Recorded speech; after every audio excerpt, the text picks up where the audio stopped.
Param Vijayate Sri Kṛṣṇa Sankirtanam, total world victory of Hṛṣīkeśa. My name is Siddhapati Das, and this is Bhagavad-gita, the Song of God, as it is, by His Divine Grace Srila A.C. Bhaktivedanta Swami Prabhupada, Chapter 6, text number 26. Share the screen. Let's share an entire window. This one here, Bhagavad-gita 6:26. Yato niścalati, manaś cañcalam asthiram, tatas tato niyamyaitad, ātmany vaśaṁ nayet. Yataḥ, whatever, yataḥ, wherever. Niścalati, verily, agitated. Manaḥ, the mind. cañcalam, flickering. Asthiram, unsteady. Asthiram. Tataḥ, from there. Tataḥ, and thereafter. Niyamya, regulating. Etat, this. ātmani, in the self. Eva, certainly. Vaśaṁ, control. Nayet, must bring in. Translation. From whatever, and wherever the mind wanders, due to its flickering and unsteady nature, one must certainly withdraw it and bring it back under the control of the self. Purport by His Divine Grace, Srila A.C. Bhaktivedanta Swami Prabhupada. The nature of the mind is flickering and unsteady, but a self-realized yogi has to control the mind. The mind should not control him. One who controls the mind, and therefore the senses as well, is called gosvāmī or svāmī, and one who is controlled by the mind is called godāsa, or the servant of the senses. A gosvāmī knows the standard of sense happiness. In transcendental sense happiness, the senses are engaged in the service of Hṛṣīkeśa, or the supreme owner of the senses, Kṛṣṇa. Serving Kṛṣṇa with purified senses is called Kṛṣṇa consciousness. That is the way of bringing the senses under full control. What is more, that is the highest perfection of yoga practice.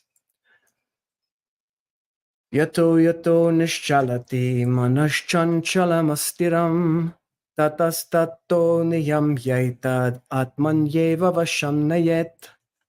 From whatever and wherever the mind wanders, due to its flickering and unsteady nature, one must certainly withdraw it and bring it back under the control of the self. Om jnanatimidandasya jnananjana shalakaya chakshu unmilitam yena tasmai Sri Gurave Namaha. From whatever and wherever the mind wanders due to its flickering and unsteady nature. So the mind, by its very nature, is flickering and unsteady. Sankalpa, vikalpa, it is constantly scanning, it's accepting and rejecting based on previous samskaras. The mind is it's a machine, it's a subtle machine. And we have created subtle machines similar, pretty much exactly the same as a human mind, in the form of artificial intelligence.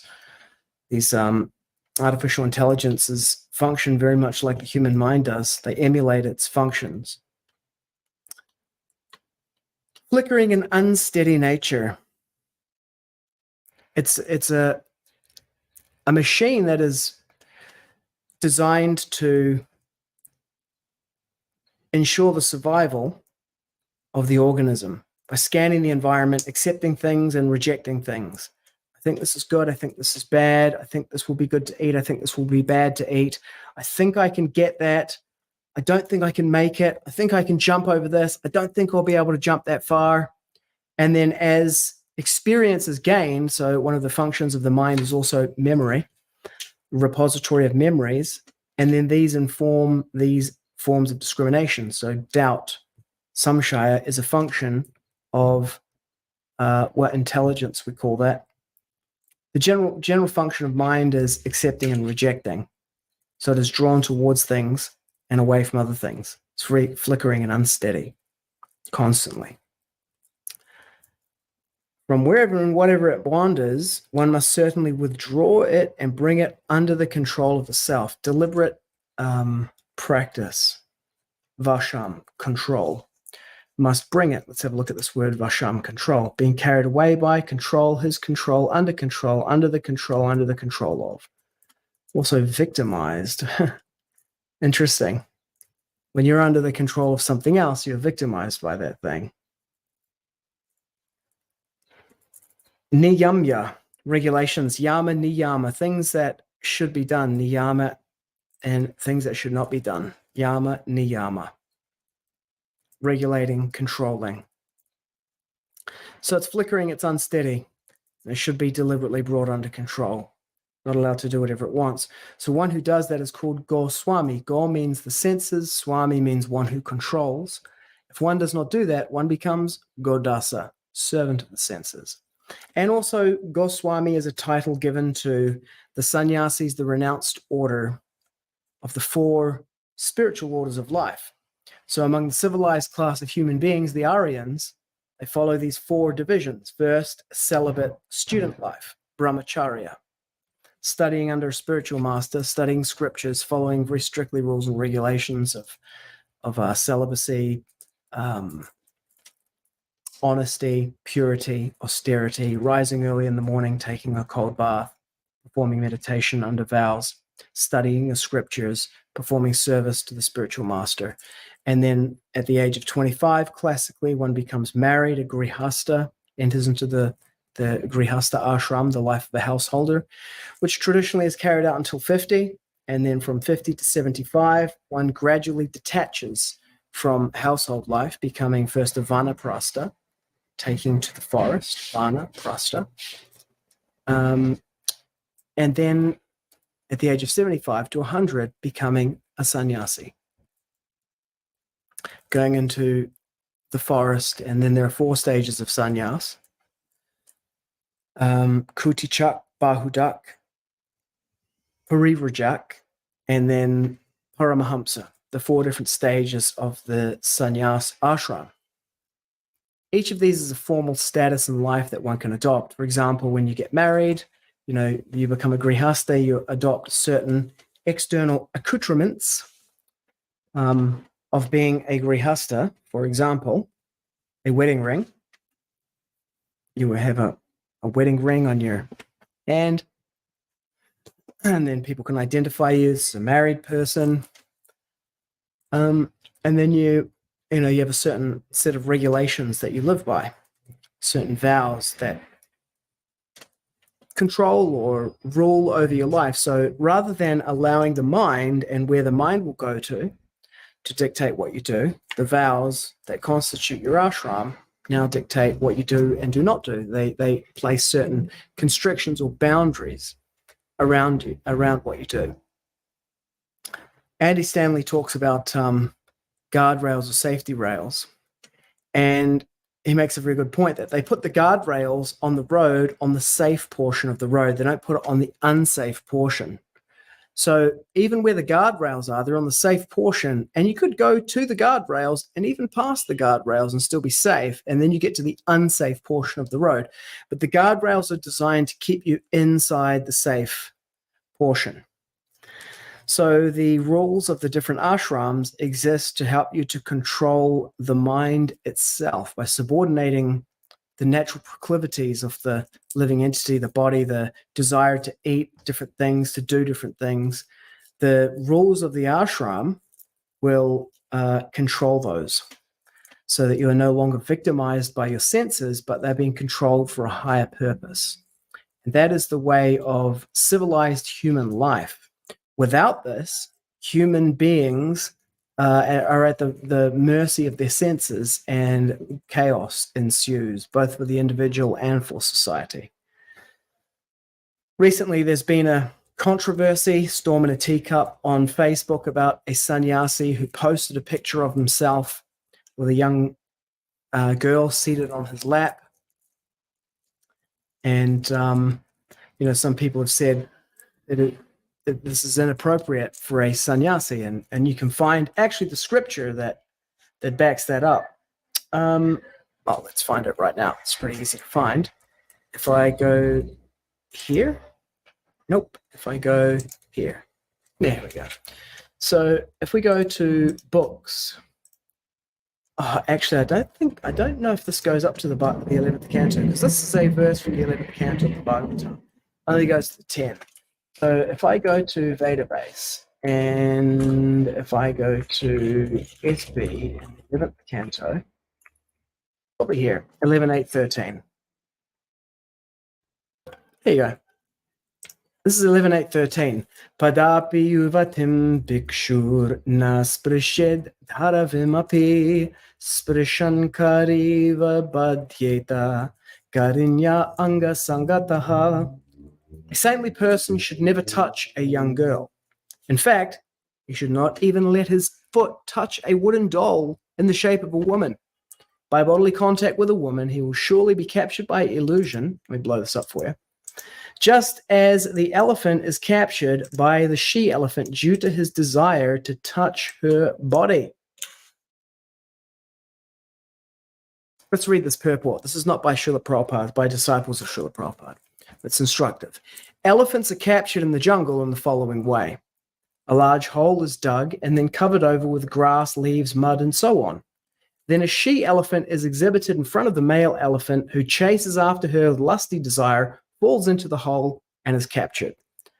The lesson to be learned from the elephant is that the desire to relish the touch sensation is certainly the cause of ruining one's life.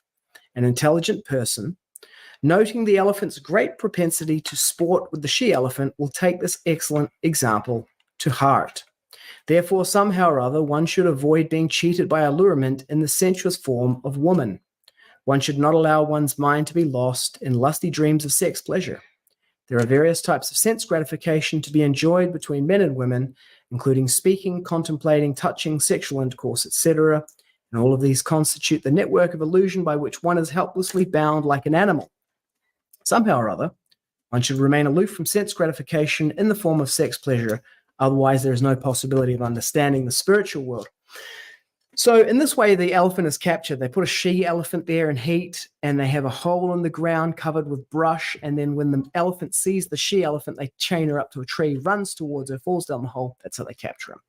And if you look historically, women have been used in espionage, prostitution rings, provocateurs, to compromise diplomats, politicians, military officials, scientists, you name it. So it's a standard kind of way of doing things. But, you could say, oh, the sannyasi, he has a young girl sitting on his knee. There's nothing sexual about that. No, that's true. It doesn't necessarily mean it is, but it says a saintly person should never touch a young girl. It's pretty straightforward. Not even let his foot touch a wooden doll in the shape of a woman. So here what we're looking at, as Andy Stanley says, the guardrails that are in the safe part of the road. That doesn't mean that if a saintly person touches a young girl, he's a child molester or a pedophile. But it's like you put the safety rails in the safe part of the road. As long as, and what that means is that as a society, we have the duty, if we see a sannyasi touching a young girl, to say, hey, you're a sannyasi, you should not touch a young girl. That is inappropriate behavior for a sannyasi. Especially to put it in a photo. A photo is a public statement of a standard. And Kṛṣṇa says to Arjuna that, I have nothing to attain in all of the three worlds, and yet even though I don't, I still follow my duty, because if I didn't, the whole of the three worlds would fall into ruination, because yad acharati shreshtash tad evetaro jana. Whatever actions a great man performs, the common man follows. Whatever standards he sets by his exemplary acts, all the world pursues. So, a photo comes out of someone doing something, and then that becomes now suddenly it's like it's okay for sannyasis to touch young girls. Now the guardrails have been moved, and in this one particular instance, nothing happened. But that now we've changed the standard. So it's kind of like one may be capable of extraordinary activities, and one should always be conscious to be exemplary in their behavior. Like I was at one festival, doing Harinam there, doing kirtan. And afterwards, people wanted to take photos with me. One lady put her arm around me, and I put my arm on her shoulder, and there's a photo of that. And when my wife saw that, she went absolutely, I wouldn't say nuts, but she was not happy. She was not happy. And initially I was like defensive about it. I was like, look, it's like you're blowing it out of proportion. But after some time on reflecting on it, I could understand what she was pointing to. Now for me, it's like there's nothing to this. It's not an indication of there's something going on or something happened or anything like that. But looking at it, I'm like, a photo is a public statement. And not only that, but even if there's no photo, for people looking at that, it's a public statement. So I was like, yeah, okay, I understand. So now I have a policy, but set the guardrails. Where you're going to put the guardrails in the safe zone, where I'm like, I don't let women touch me who are not my wife.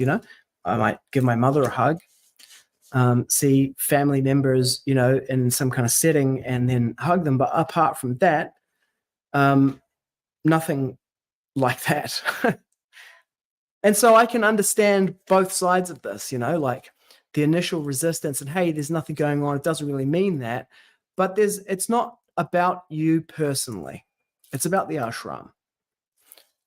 A sannyasi should not touch a young girl. A saintly person should never touch a young girl. In fact, he should not even let his foot touch a wooden doll in the shape of a woman.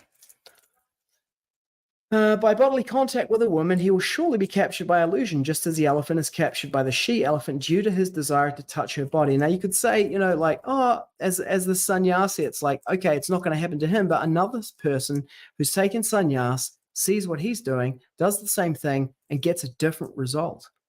Ends up falling down, leaving the sannyasa ashram, making a disturbance in society.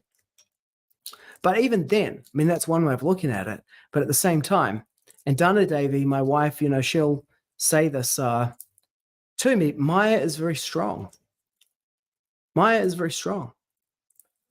It's just a fact, Maya is very strong. And we should be very careful. But even if it's like, it doesn't mean this and it doesn't mean that, it's an example for other people and it's nothing personal. It's about the ashram. You're in a particular status of life and there are certain rules and regulations that go along with that for the benefit of everyone, for the progressive values of life. Aryan. Aryan means one who knows the progressive values of life, the four spiritual orders and the four occupations. So that the four ashrams, the four varnas. So the four ashrams, the celibate student life, the grihasta, where there is some concession for contact between a male and a female in the context of married life, where responsibility and indulgence are evenly matched and go together in a healthy and progressive way that's purifying over time. And that is also beneficial to society at large. And then the vanaprastha stage, where one is becoming progressively detached. And then finally this sannyas stage, which, in the modern kind of era has been created as a formal kind of like being a monk, wearing a specific outfit and being recognized in a particular way. So just one second, I'm getting a phone call here. Just decline this and make a note that I'm giving a class. So those are the four ashrams, and they exist for a reason, and one takes them on as a service. And so I can understand, how this person feels misunderstood and attacked, and like it doesn't really mean that. I went through the same experience myself with the example that I gave. And then I came to understand something deeper, like it's not about you personally.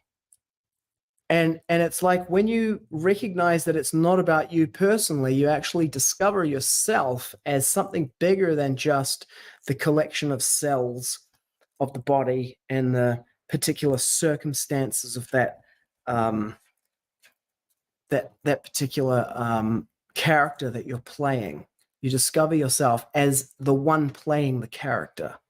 That's what's available when you look at your character, not from inside the character looking out through the mind, but when you look at your character from the outside, from the bigger picture that we are all part of. We're all on Krishna's stage. Kṛṣṇa is the stage director, and he tells Arjuna at the end of Bhagavad-gita that you do whatever you want. Yato tata kuru. But he's also given him lots of instructions along the way about following your dharma. What is dharma? The dharma is if you see someone who is a sannyasi touching a young girl, there's absolutely nothing wrong if you say, according to the Srimad Bhagavatam, the Shastra, a saintly person should never touch a young girl. In fact, he should not even let his foot touch a wooden doll in the shape of a woman. This is dharma. To state the standard of the Shastra is dharma, and then whatever comes back, comes back. However the person takes it, they take it.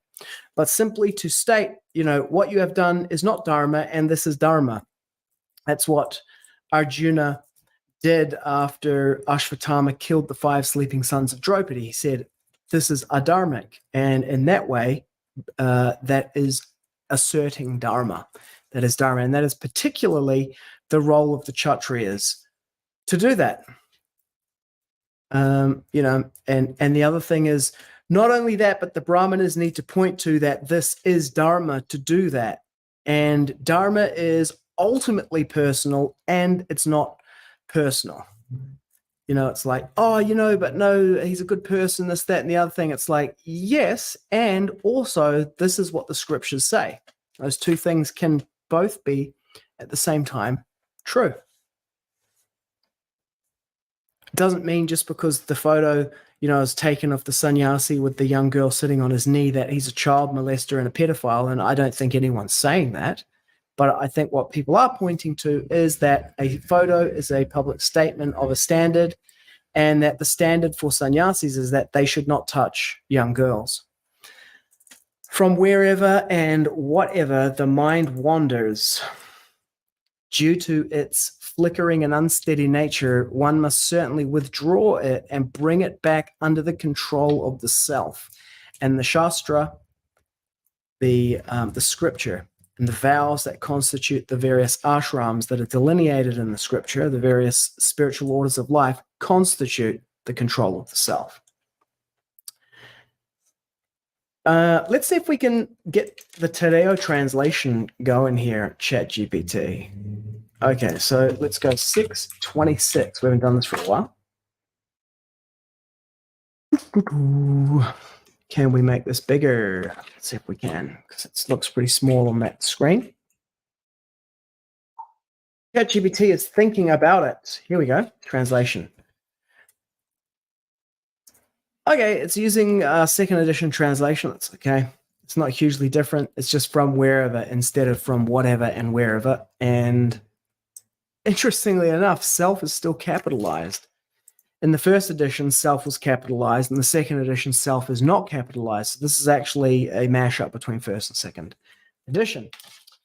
I am going to punch this into translate google.com because, as you know, AI can.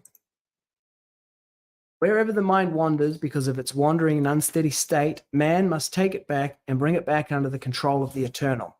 Very good. Here we go.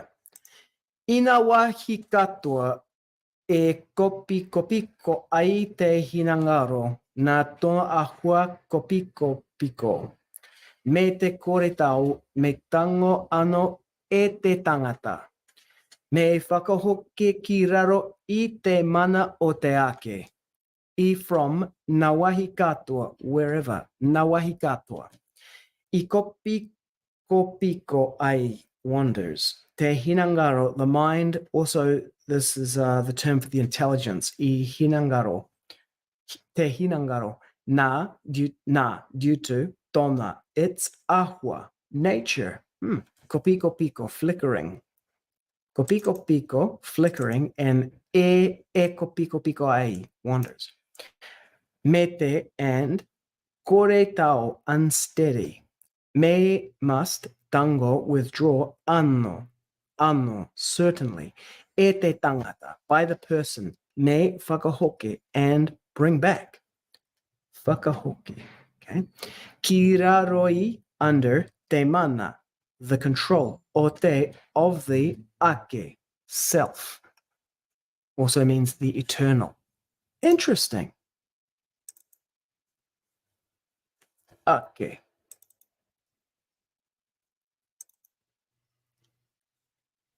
Return to, under, I te mana, control, status, prestige, o te ake, self.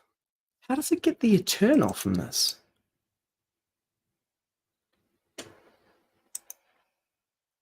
Wherever the mind wanders due to its wandering and unsteady state, man must take it back and bring it under the control of the eternal.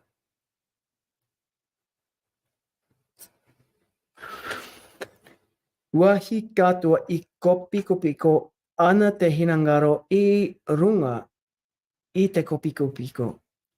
Kopiko me te kore I mau, me whakahoke e te tangata ka whakahoke ano ki raro I te mana o Ihoa.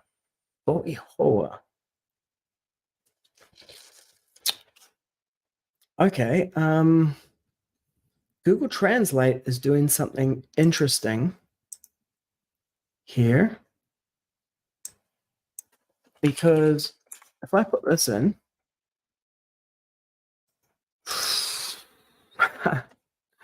okay, I'm going to have to find a book in Te Reo Māori, which is also available in English, to read them side by side. Hṛṣīkeśa Kartik Tejapuli, thanks for tuning in today. Okay, that's the Te Reo Māori section for today's class. Back to the Sanskrit to finish. Yato niścalati, manaś cañcalam asthiram, tatas tato niyamyaitad, ātmany vaśaṁ nayet. From whatever and wherever the mind wanders due to its flickering and unsteady nature, one must certainly withdraw it and bring it back under the control of the self. Param Vijayate Sri Kṛṣṇa Sankirtanam, total world victory of Hṛṣīkeśa. Jai Sri Kṛṣṇa, Jai Srila Prabhupada. Thanks for tuning in for today's Bhagavad-gita As It Is class. Hare Kṛṣṇa.